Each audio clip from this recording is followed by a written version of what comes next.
Hello everyone, Dr. Suneel Dhand, internal medicine physician. Welcome to another video. If I ever needed to pick a doctor as my primary care clinician, I would not pick a physician, an MD. I absolutely would not. I have completely lost faith in the medical profession. And I'm not saying every single doctor out there is bad. Of course, I'm not saying that. But I personally have lost faith in the profession. And of course, I have faith in my own clinical skills. I believe that I practice medicine in the right way. I believe I practice medicine ethically and with a large degree of common sense. But as a doctor, I personally can only see so many patients. And the time might come when I finally need to register with a primary care doctor myself. I haven't needed to so far, thankfully. And of course, I have a lot of medical knowledge myself. But my own thoughts on this led me to put out this post on Twitter in the last few days. Confession: when I first became a doctor, I used to be very skeptical of nurse practitioners, NPs, and physician assistants, PAs. Now, after a few years of practice and real-world experience, I realize that many of them are way better than doctors, MDs. More time, empathy, and also more open-minded. Their supposed lack of schooling compared to MDs is a load of nonsense. Physician medical education could be cut in half. Most of what is learned is unnecessary and used to justify the outrageous pay and tuition of academics and rip-off medical schools. Same goes for postgraduate specialty training. 1 to 2 years of NPs or PAs working with specialists, they often know as much as many MDs. If and when the time comes that I ever decide to find my own primary care doctor, I will be choosing a nurse practitioner or physician assistant. Now, of course, as you might expect, that particular post generated a lot of attention on Twitter.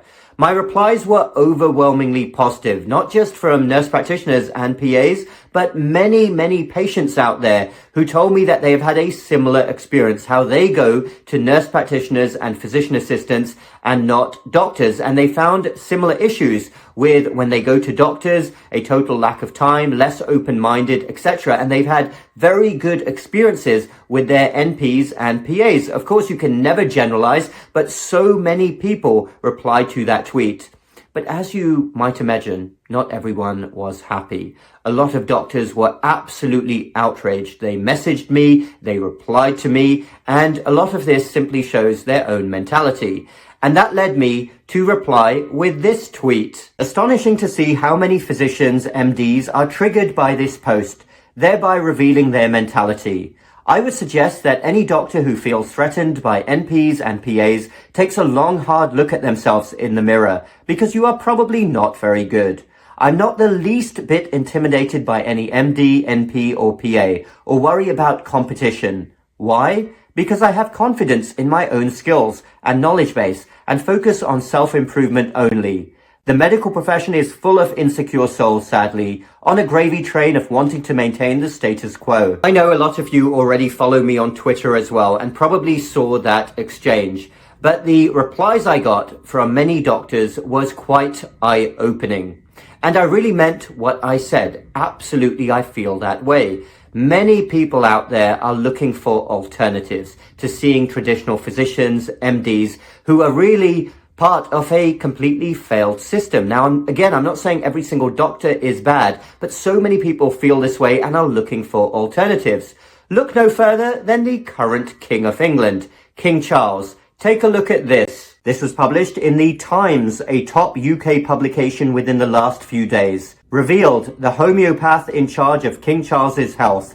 Michael Dixon, a champion of faith healing and herbalism with a questionable CV, has been quietly installed as head of the royal medical household. I really do think Western medicine, as we know it, is going down the pan. Do you really blame so many people out there for looking for alternatives? If the current King of Great Britain can do that and wants to do that, then of course millions of people feel totally the same way.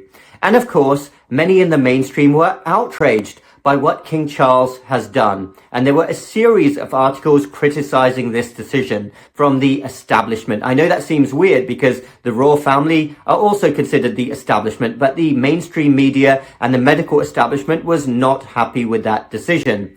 But really, the medical profession should look themselves in the mirror because they have failed in so many ways. And again, I take no pleasure in saying that. And one of the clinchers actually for me over the last few years was the fact that the one group of people who could have stopped, truly stopped, the pandemic lunacy were doctors. Doctors absolutely across the Western world could have really stood strong at the beginning. They could have stayed calm. They could have been level-headed, and they could have been totally honest and transparent about how viruses spread, how when therapeutics came out, the likelihood of this virus truly being stopped.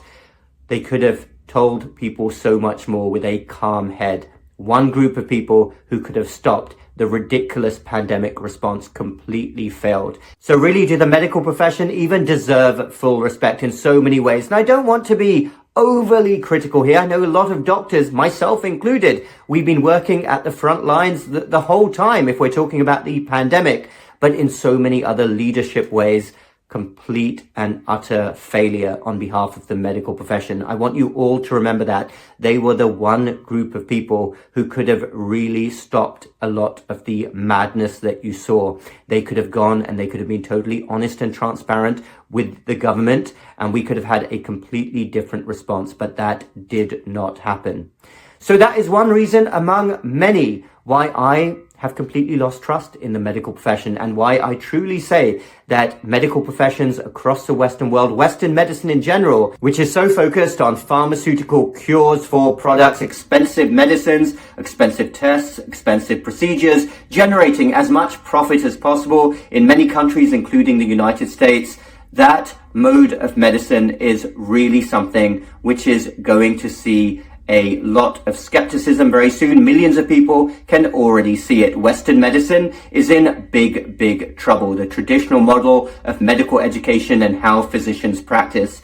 And that is why, once again, I say, when Dr. Dhand finally decides that it is time to register with a primary care clinic, that I will not be picking a physician or an MD. I will pick a nurse practitioner, a physician assistant, and of course, if I was going to go to a hospital or see a specialist, I would probably prefer that as well. Now, obviously, in an emergency, the chances are that you would need to see a doctor, although many emergency rooms now are staffed by NPs and PAs. But obviously, if you need a complicated surgical procedure, etc., the chances are that you will require a doctor, a surgeon. But for most of the other non-urgent issues, I think I would get a much better experience with a nurse practitioner or a physician assistant, or even pick an alternative practitioner, a naturopath, or even a homeopath. That is how disillusioned I personally am with modern day practice, traditional medical practice, physician education, and the medical profession. Thank you everyone for listening. That's all I've got to say about that. Let me know your own thoughts down below. Feel free to comment.